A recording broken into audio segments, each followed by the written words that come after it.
Актуальныя праблемы сучаснасці, гісторыя, культура, родная мова і мастацкае слова.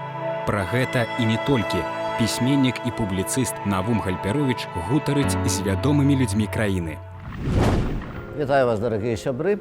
Не так часто мы сустракаем людзей, якія і на опернай сцэне паказваюць сваё майстэрства і з'яўляюцца даследчыкамі. Вось да такіх людзей адносіцца мой сённяшні суразмоўца, заслужаны артыст Рэспублікі Беларусь Віктор Іванович Скарабагатаў. Вітаю вас, Віктор Іванович. Добрый день. Віктор Скарабагатаў, спявак, педагог, музычны дзеяч.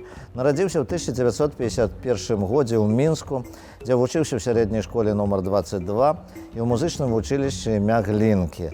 У 1977 годзе скончыў Беларускую дзяржаўную кансерваторыю і стаў салістам Вялікага тэатра Беларусі, дзе з 2005 года працаваў рэжысёрам. У 1980-81 годах стажыраваўся ў міланскім тэатры Ла Скала. З 1985 выкладаў у Беларускай дзяржаўнай акадэміі музыкі, а з 2010 года прафесар кафедры спеваў Беларускай дзяржаўнай акадэміі мастацтваў. У 1992 годзе стварыў беларускую капэлу і стаў яе кіраўніком. Валодае яркім лірычным барытонам, у яго рэпертуары больш за 600 твораў айчыннай і сусветнай класікі. Даследуе старадаўнюю беларускую музыку і з'яўляецца аўтарам шэрагу кніг па гісторыі беларускага музычнага мастацтва. Галоўны рэдактар некаторых серый нотных выданняў. Заслужаны артыст Рэспублікі Беларусь з'яўляецца лаўрэатам шматлікіх рэспубліканскіх, усесаюзных і міжнародных конкурсаў.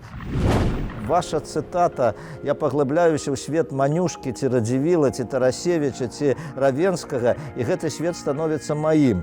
За адно жыццё я пражываю некалькі жыццяў, настолькі я багаты». Вы адкрылі беларусам шэраг малавядомых да гэтага беларускіх дзеячаў, кампазітараў, выканаўцаў. Гэта было вам цікава, вы напісалі пра гэта, але гэта цікава і тым, хто з гэтым знаёміўся па вашых кнігах, па вашых выступленнях. Дзеяч культуры, які працуе ў культуры, а я працую ў культуры, ён абавязаны, проста гэта ягоны абавязак паказваць сваю краіну, сваю радзіму, сваё мастацтва. Ну вось Манюшка, Равенскі, Тарасевіч, гэтыя постаці, яны звязаны з беларускай культурай. Мы часам гаварылі пра іх як дзеячаў, можа быць, іншых культур, але гэта беларуская культура. Я часам пытаюся сваіх суразмоўцаў, а вам які больш падабаецца кампазітар? Нямецкі Франц Ліст альбо венгерскі Ференц Ліст? Каб гэта былі нецікавыя кампазітары, яны б нікому не былі патрэбны.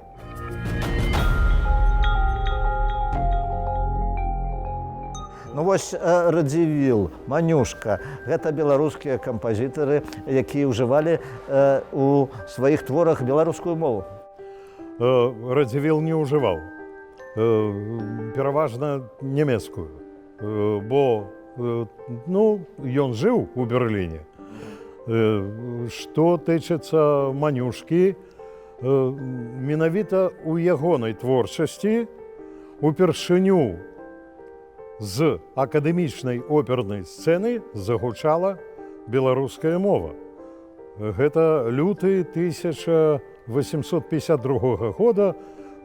Я сваім студэнтам часам кажу, што Манюшка нарадзіўся у Рыбгасе Волма, жыў, калі трэба было пайсці ўжо вучыцца, жыў на інтэрнацыянальнай 29, ну і гэтак далей, вось такія жарты.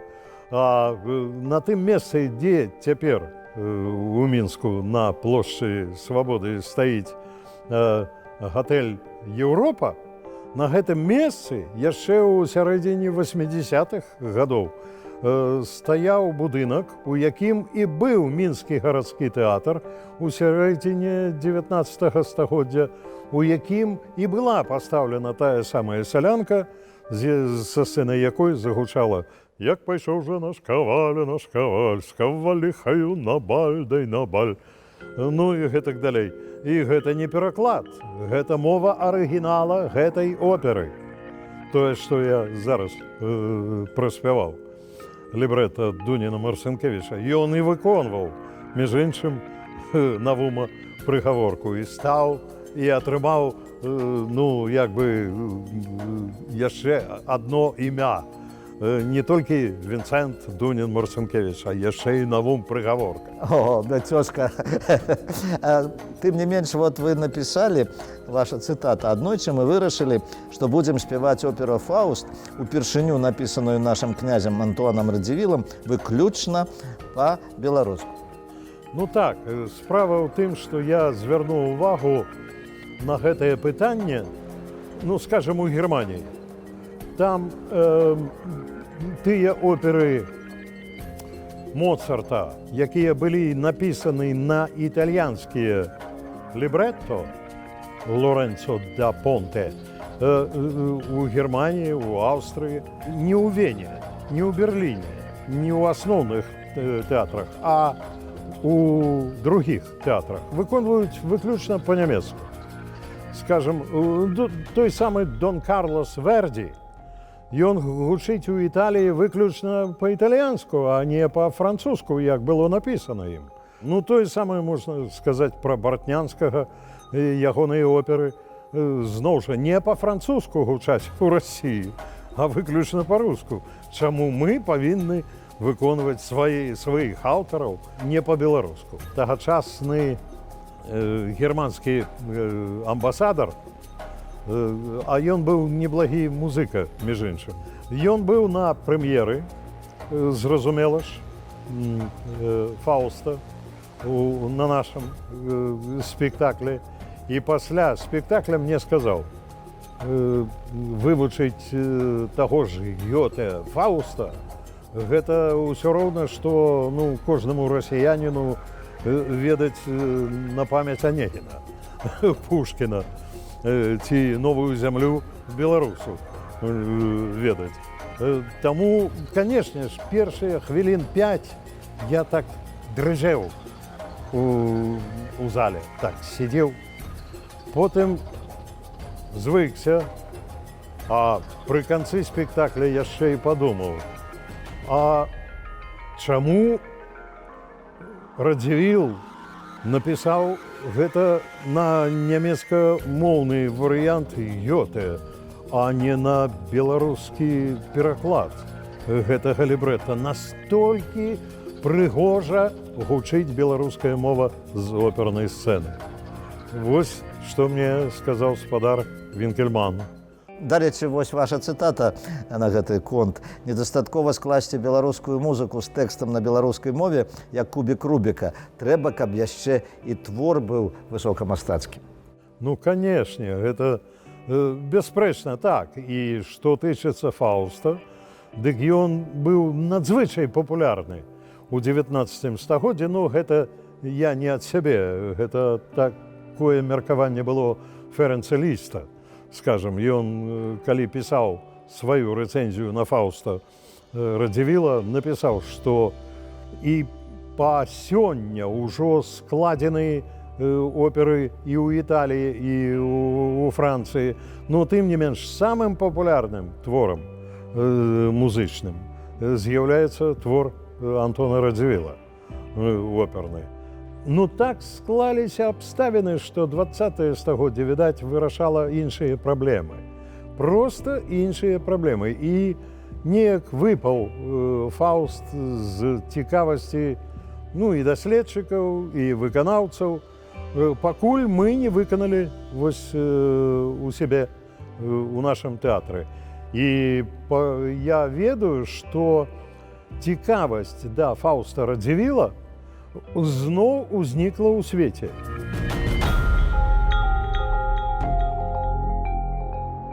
Віктор Іванович, вот вы стваральнік беларускай капэлы і выдалі шмат зборнікаў, нотных зборнікаў нашых класікаў музычных беларускіх. Ну так, справа ў тым, што Ну, як быццам бы нас не так багата, усяго 6 чалавек у складзе беларускай капэлы. Тым не менш, у нас амаль 100 нотных выданняў. Гэта і оперы, і аперэты, і багата вельмі рамансавай творчасці, фартэпіяннай творчасці, араторыі ёсць. Багата досыць кніжак мы выдалі. Акадэмічная культура, яна існуе колькі год. Самыя першыя з тых, што захаваліся помнікаў музычнай культуры Беларусі, гэта песня-спевы у гонар Ефрасіні Полацкай. 12 стагоддзе. Дайшло да нашага часу.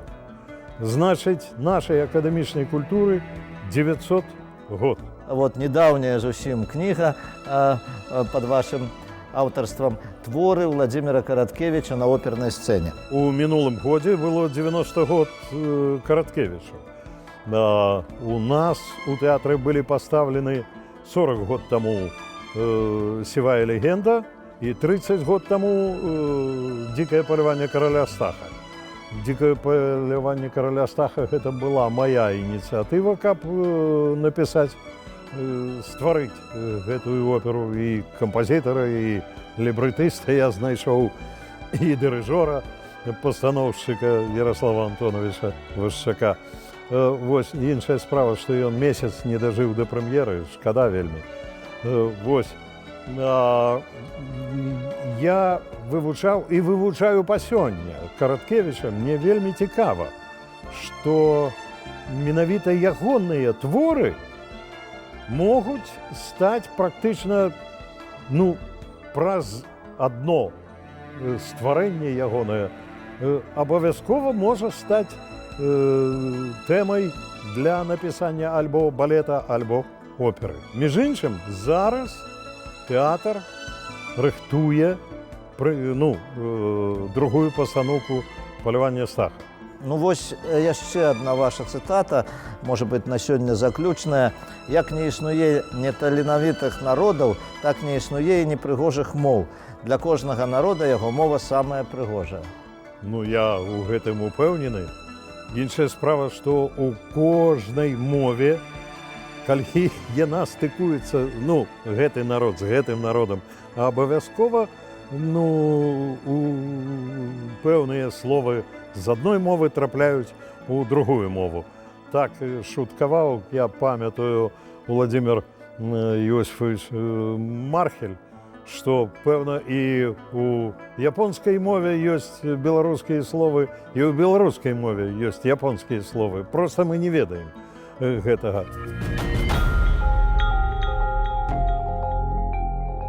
Наша традыцыйная апытанка. Адкажыце, калі ласка, па магчымасці коротка на такія пытанні. Што для вас значыць любіць сваё? Любіць сваё – гэта моя прафесія. Назавіце 3 месцы ў Беларусі, якія варта наведаць кожнаму. Гэта Гродно, гэта Віцебск, гэта Полацк. Калі б у вас такая была магчымасць, з кім бы з выбітных гістарычных асоб вы б хацелі сустрэцца і пагаварыць? Бадай што з Менчуком, самым цікавым і самым вядомым за ўсю гісторыю Мінска, Станіслав Манюшка. Што вы зараз чытаеце і каго б вы раілі пачытаць нашым тэлегледачам? Вельмі люблю чытаць і Караткевіча, і шэраг ёсць паэтаў. Богданович, напрыклад, гэта ўвогуле мой любімы паэт. Дзякуй вялікі, я жадаю вам поспехаў. А нашим тэлегледачам я нагадаю, што сённяшнім госцем, маім суразмоўцам быў заслужаны артыст Рэспублікі Беларусь, вядомы даследчык, спевак Віктор Іванович Скарабагатаў. Сустрэнемся праз тыдзень. Усяго найлепшага.